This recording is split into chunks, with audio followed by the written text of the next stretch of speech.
السلام عليكم ورحمة الله وبركاته. إن الحمد لله نحمده ونستعينه ونستهديه ونستغفره ونتوب إليه ونتوكل عليه ونعوذ بالله من شرور أنفسنا ومن سيئات أعمالنا. من يهد الله فهو المهتد ومن يضلل فلن تجد له وليا مرشدا. أشهد أن لا إله إلا الله وحده لا شريك له وأن سيدنا محمدا عبده ورسوله وصفيه من خلقه وحبيبه بلغ الرسالة وأدى الأمانة ونصح الأمة وكشف الغمة وجاهد في الله حق جهاده حتى أتاه اليقين. اللهم صل على سيدنا محمد وعلى آله وصحبه وبارك وسلم. أما بعد. Muslimin muslimat, sahabat pendengar IKIM yang dirahmati Allah, marilah sama-sama kita mulakan pagi kita dengan merafakkan kesyukuran kehadrat Allah Subhanahu wa taala di atas segala nikmat kurniaannya kepada kita, terutamanya nikmat iman dan Islam. Dan marilah sama-sama kita bersyukur dan membuktikan kesyukuran kita dengan mentaati segala perintah Allah, melaksanakan segala suruhannya dan menjauhi segala larangannya.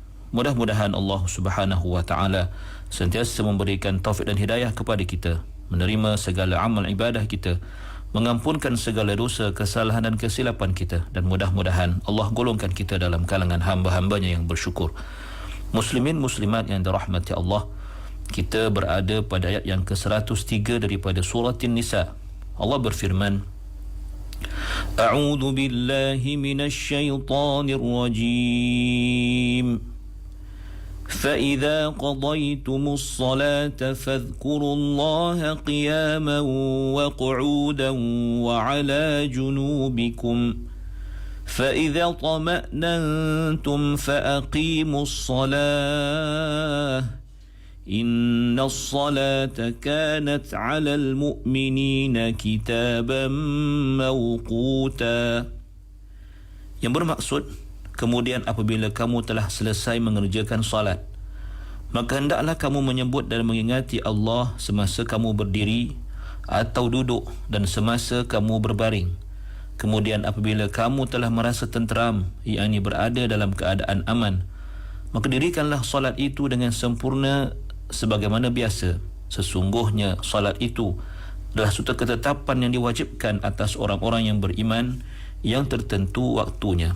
Muslimin muslimat yang dirahmati Allah, Allah Subhanahu wa taala memerintahkan orang-orang beriman dalam ayat ini agar memperbanyakkan zikir, iaitu mengingati Allah Subhanahu wa taala setelah selesai menunaikan salat, dan menggesa mereka dan memberi galakan kepada mereka supaya berterusan semangat mereka dalam memerangi musuh-musuh Allah Subhanahu wa taala tanpa rasa takut dan tanpa rasa jemu. Maka makna ayat ini ialah فَإِذَا قَضَيْتُمُ الصَّلَاةَ, maka apabila kamu telah selesai menunaikan as-salah. Di sini merujuk kepada salatul khauf yang telah kita bincangkan pada pertemuan yang lepas, iaitu salat berjamaah atau bersendirian ketika dalam atau tatkala peperangan. Setelah kamu menunaikan salatul khauf, wahai orang-orang yang beriman, dengan cara dan kaifiat yang telah Allah Subhanahu wa taala jelaskan kepadamu, dan setelah kamu selesai melaksanakannya, fadhkurullaha qiyaman wa qu'udan wa 'ala junubikum, maka hendaklah kamu berterusan dalam memperbanyakkan zikir kepada Allah Subhanahu wa taala, mengingati Allah Subhanahu wa taala dalam setiap keadaan dan situasi kamu, sama ada ketika kamu berdiri qiyaman, iaitu berdiri dalam medan peperangan, wa qu'udan, ataupun dalam keadaan duduk berehat, wa ala junubikum, ataupun dalam keadaan atau tatkala kamu berbaring di atas perbaringan kamu.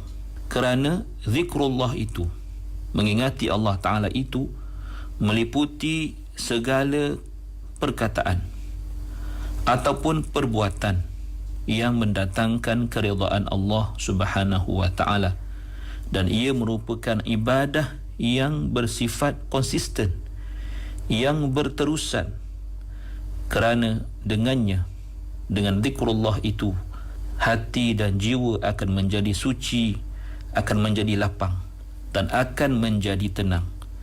Seperti mana firman Allah, A'udzu billahi minasyaitonir rajim, alladzina amanu wa tatma'innu qulubuhum bi dzikrillah, ala bi dzikrillah tatma'innul qulub. Dalam surat Ar-Ra'd ayat yang ke-28, yang bermaksud iaitu orang-orang yang beriman dan tenang tenteram hati mereka, iaitu orang-orang yang beriman dan tenang tenteram hati mereka dengan zikrullah. Ketahuilah bahawa dengan zikrullah itu tenang dan tenteramlah hati-hati manusia. Muslimin muslimat yang dirahmati Allah, cuba kita lihat hikmah dalam ayat ini, mana Allah Subhanahu wa taala memerintahkan orang-orang beriman agar memperbanyakkan zikrullah pada keadaan-keadaan atau dalam keadaan-keadaan yang ditentukan dengan sifat yang tertentu, iaitu ketika bangun atau berdiri, ketika duduk dan ketika berbaring. Sedangkan memperbanyakkan zikrullah itu dituntut pada setiap ketika dan pada setiap keadaan. Maka apakah hikmah sebenarnya penyataan ini?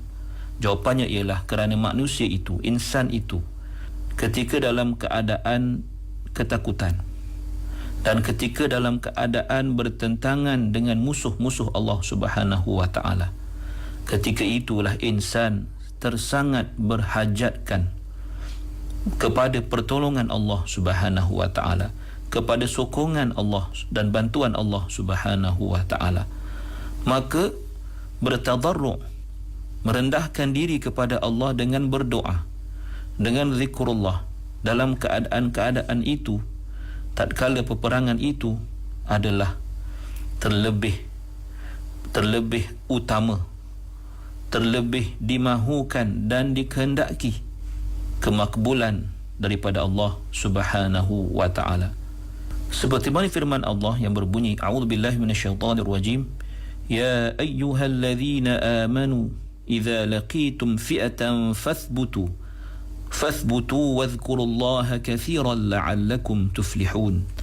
Dalam surah Al-Anfal ayat yang ke-45, Allah berfirman yang bermaksud, wahai orang-orang yang beriman, apabila kamu bertemu dengan suatu pasukan, yakni pasukan musuh, maka hendaklah kamu tetap teguh menghadapinya dan sebutlah serta ingatlah Allah dengan doa sebanyak-banyaknya supaya kamu berjaya, yakni mencapai kemenangan. Muslimin muslimat yang dirahmati Allah. Kemudiannya Allah menyambung lagi, fa idza tuma'nantum fa aqimus shalah.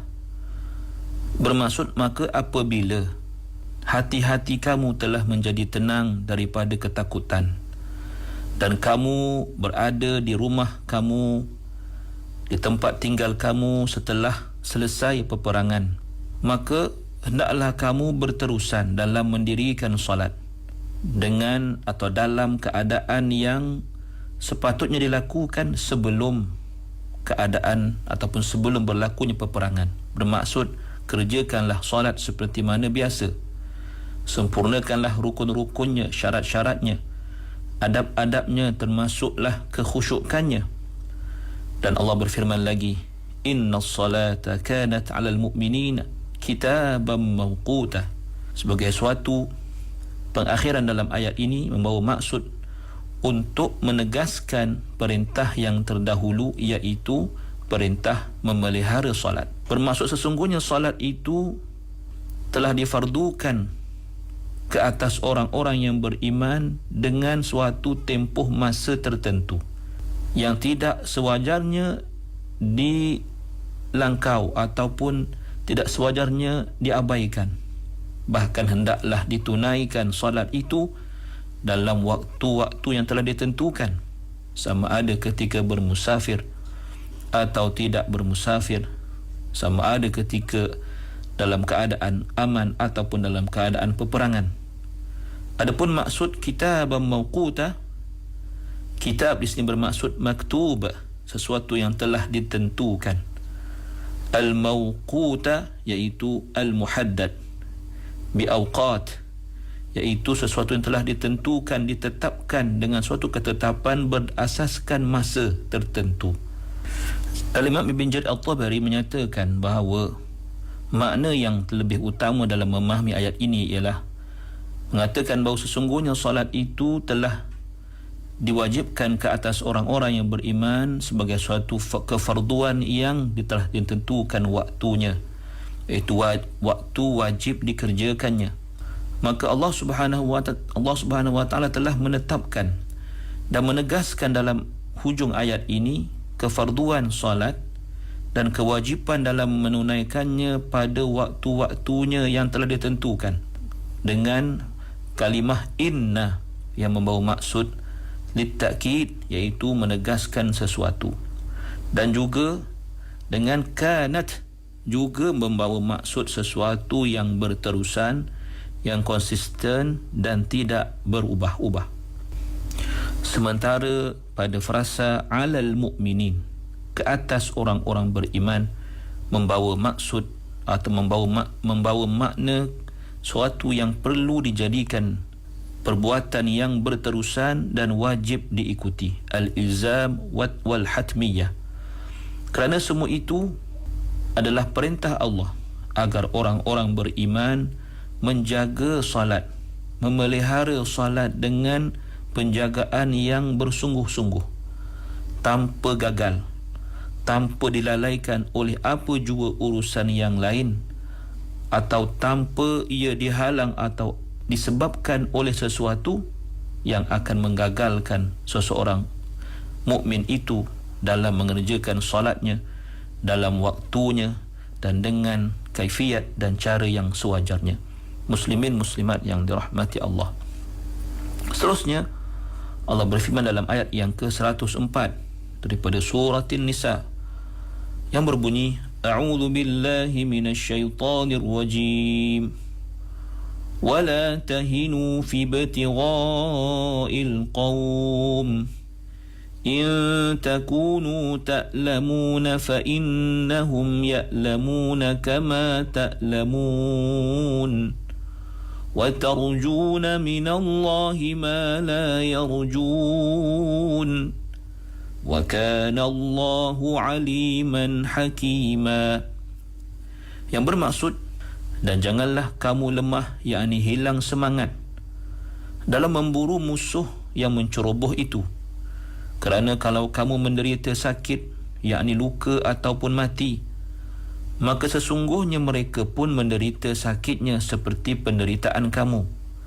Sedangkan kamu mengharapkan dari Allah apa yang mereka tidak harapkan, iaitu balasan yang baik pada hari akhirat kelak. Dan ingatlah, Allah Maha mengetahui lagi Maha bijaksana. Muslimin muslimat yang dirahmati Allah Subhanahu wa taala.